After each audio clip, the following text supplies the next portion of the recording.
غلطی انہی سے تھی جو میرے آقا صلی اللہ علیہ وسلم کی شان میں انہوں نے اور ان کے صدر نے کی ہے سرکار جو دو خاندانوں کے درمیان رضی نامہ ہو جائیں، صلح ہو جائیں، یہ سب اللہ بھی اس بات پر بہت خوش ہوتا ہے اور سزا و جزا دے، جو مجرم ہے اس کو سزا دے، تو انشاءاللہ کوئی مسئلے پیدا نہیں ہوں گے۔ کوئی بھی مجرم اگر اس کو فوراً سزا مل جاتی ہے تو ایسے کیس کبھی نہیں آئیں گے، جنم نہیں لیں گے۔ لیکن السلام علیکم ناظرین، میں ستلا کڑ اور آپ دیکھ رہے ہیں اپنا چینل اے کے ٹوڈے۔ ناظرین، جیسے کہ آپ کو پتہ ہے میں اپنے یوٹیوب چینل اے کے ٹوڈے پر پورا پاکستان سے آپ لوگوں کے ساتھ دلچسپ انٹرویو شیئر کرتا ہوں۔ تو آج میں ایک ایسے ہستی کا انٹرویو کرتا چل رہا ہوں اسلام آباد میں، جو کہ مجھے خود کوئٹہ سے متاثر کر کے ان کی جو سماجی خدمات ہے جو کہ یہ یقیناً معاشرے میں لوگوں کے ساتھ کرتے آ رہے ہیں، اس نے مجھے خود متاثر کیا کہ میں کوئٹہ سے آ کے ان کا انٹرویو کرنے جا رہا ہوں۔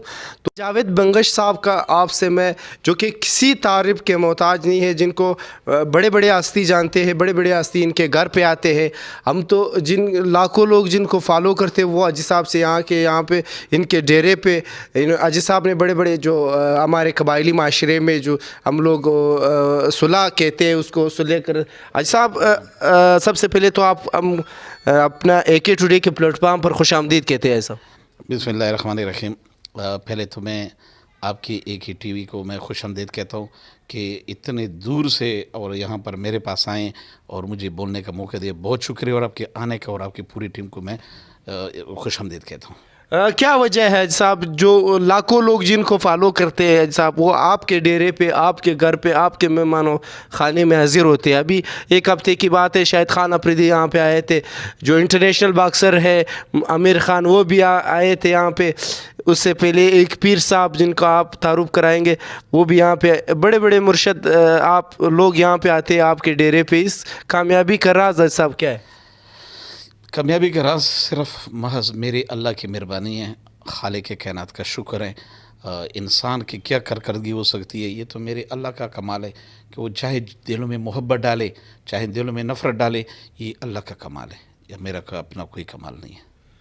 کیا وجہ ہے بچپن سے صاحب آپ کو انسانی جو خدمت ہے اس کا جذبہ تھا، یا آپ کو معاشرے میں دیکھ کر، آپ نے یہ مسائل دیکھ کر آپ کو جذبہ بڑھا؟ ہاں، یہ اصل میں یہ تو ہر انسان کے اندر ہونا چاہیے، لیکن میں نے جب ہم ادھر آئے ہیں، حالات دیکھیں، لوگوں کے مسائل دیکھیں، تو اللہ تعالیٰ نے ہمیں تھوڑے سے پاور دے دی ہے، عزت دے دی ہے معاشرے میں، تو ہم نے کیوں نہ کریں کہ انسانیت کی خدمت کریں۔ انسانیت کی خدمت، جو جس کو کوئی مسائل ہیں اور جن کا کوئی بھی تانا کچہری کسی بھی شعبے میں ان کو پرابلم ہے، ہم ان کو کیوں نہ حل کریں۔ تو اس کے لیے پھر ہم نے ایک کمیٹی بنائی ہے، تو الحمدللہ وہ کمیٹی آج ہمارے بہت ہی اچھی انداز سے اپنے کام کر رہی ہے۔ صاحب آپ پاکستان پیس کونسل کے پریزیڈنٹ بھی ہے، تو اس کے ساتھ ہی آپ یہاں پہ راولپنڈی اور اسلام آباد کے لوگوں کے جو بھی مسائل ہوتے ہیں وہ آدھی رات کو آپ کو فون کرتے ہیں۔ میرے بہت سے ساتھیوں نے مجھے بتایا کہ حاجی صاحب کا جو بھی ہم لوگ منسٹر کے پاس جاتے ہیں، وہ لوگ ہمیں ٹائم اتنا نہیں دیتے جتنا حاجی صاحب فون پہ ہمارا کام مسئلہ حل کر دیتا ہے۔ تو آنے والے وقتوں میں صاحب آپ کا کوئی سیاسی پارٹی اعلان کرنے کا یا سیاست میں آنے کا آپ کا کوئی ارادہ ہو ایسا؟ نہیں، میں ابھی کوئی میرا ارادہ نہیں ہے، نہ مجھے شوق ہے ان چیزوں سے۔ پہلے سے الحمدللہ جو کام وہ کر رہے ہیں وہ کام میں بھی کر رہا ہوں الحمدللہ۔ ہماری بھی یہی ہے کہ جو سیاستدان کر رہے ہیں، سیاست کا نام کیا ہے؟ سیاست جھوٹ، سیاست نام ہی جھوٹ ہے کہ میرے سے یار اس نے سیاست کر دی۔ نہیں، ہم اس الفاظ کو نہیں ساتھ لے کر آئیں۔ الحمدللہ میری زندگی کا ایک مقصد ہے کہ وہ جس کا بھی کوئی مسئلہ ہو وہ حل کرنا میرا حق ہے، اور انشاءاللہ کرتے رہیں گے۔ کبھی اس دوران آپ کو کسی کسی مسلمان کا، کسی انسان کا مسئلہ حل کرنے میں دلی خوشی محسوس کی ہو اس لمحے کا ہمارے ساتھ؟ ہاں، یہ آپ نے بڑا زبردست سوال کیا۔ آپ کے توسط سے میں بتا دوں، بڑے بڑے رضینامے آئے ہیں، قتلوں کے آئے ہیں، سب آئے ہیں، لیکن مجھے خوشی تب ہوتی ہے کہ جو دو خاندانوں کے درمیان رضی نامہ ہو جائیں، صلح ہو جائیں، یہ سب اللہ بھی اس بات پر بہت خوش ہوتا ہے، اور پیغمبر علیہ الصلوۃ والسلام کی بھی سنت ہے کہ سب سے آپ یقین کریں کہ اگر کسی دو انسانوں کے درمیان کوئی تنازع آ جاتا ہے، تو ایک دفعہ ایک صحابی اعتکاف میں بیٹھے ہوئے تھے، جب وہ اس کو پتہ چلا کہ دو بندوں کے درمیان کوئی مسئلہ ہے، تو اس نے اعتکاف کو چھوڑ کر وہ اس مسئلے کے لیے کسی نے کہا بھائی آپ کا اعتکاف نہیں تھا آپ کا، تو اس نے کہا اعتکاف سے زیادہ یہ جو دو مسلمانوں کے میں نے جوڑا مجھے زیادہ ثواب اس کا ملے گا. اب مجھے آپ نے جو کویشچن کیا کہ آپ کو خوشی، مجھے خوشی ایک دفعہ ایسی ہوئی ہے، ایک دو خاندانوں کے درمیان بڑے رشتے کا تنازع تھا. انہوں نے ایک بچی 30 سال تک اپنے گھر میں نہیں جانے دیا تھا. تو مجھے اس دن خوشی ہے جب میں وہ رضی نامہ کروا کے، اور اس کے بچے بھی جوان ہو گئے تھے، جب اس کے گھر میں نے اس کو رضی نامہ کر کے اس کو گھر کے اندر داخل کیا. ایک وہ خوشی تھی، ایک خوشی ایک تھا کہ ایک دو سے میرا اس نے اپنی وائف کو طلاق دی تھی، مجھے فون کیا تھا کہ میرا بیٹا ہوا ہے. تو جب میں گیا ہوں تو مجھے کہتا یہ وہ بیٹا ہے نا جو آپ کو، وہ تقریباً 1.5 سال کا تھا.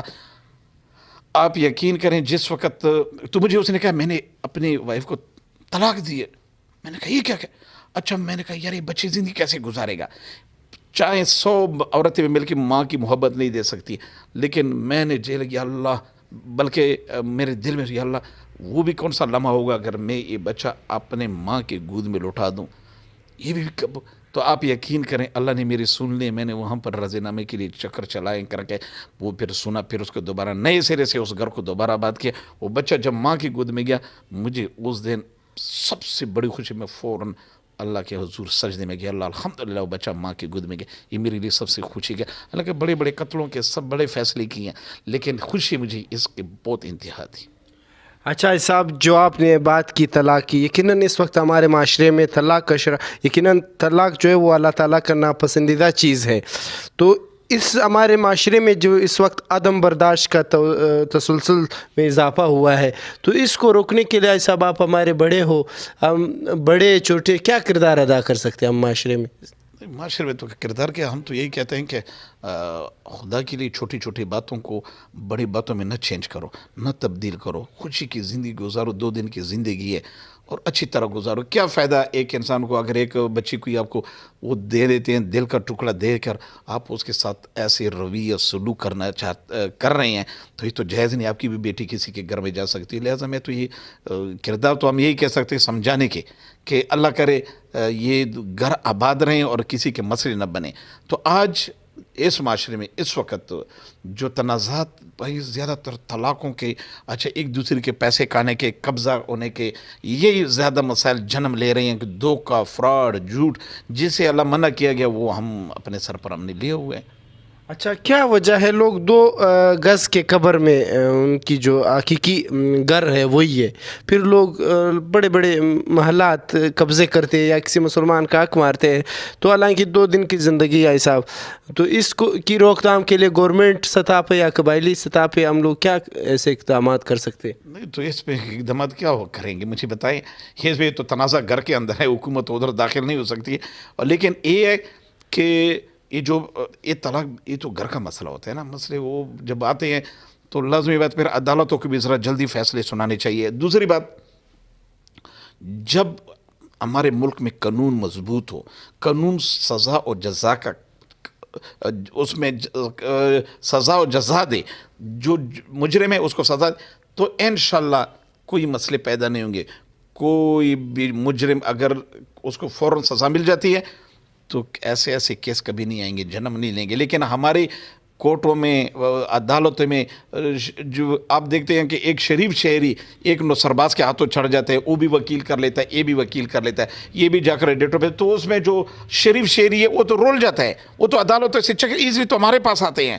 کیوں آتے ہیں کہ یار یہاں سے اگر تنازع ہمارا حل ہو گیا، تانے سے کچہری سے بچ جاؤں تو پھر یہ مسئلہ حل ہو گیا. آج ہم کیوں ایسے اس میں پھنس گئے ہیں؟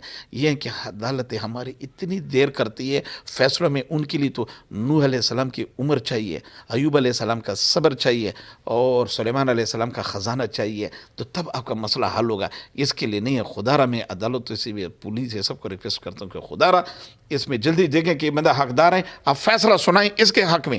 آپ وہ دیکھتا وہ بیچارہ رجسٹری میں پیش کر کے اور سب ثبوت پیش کر کے پھر بھی تاریخوں پہ تاریخ چل رہے ہیں، اس کے کیسوں پہ سالوں نہیں حل ہو رہے ہیں. تو لہٰذا بندے تنگ ہو کر وہ پھر ایسے جرگے میں تو انہوں نے بیٹھنا ہے. کیوں بیٹھنا ہے؟ وہ تنگ آ کر بیٹھیں گے، خوشی سے نہیں بیٹھتے ہیں. لیکن اللہ کا شکر ہے ہم اس تنازعات کو بڑے اچھے خوش اسلوبی سے اور حق کے اوپر کر کے فیصلہ کرتے ہیں.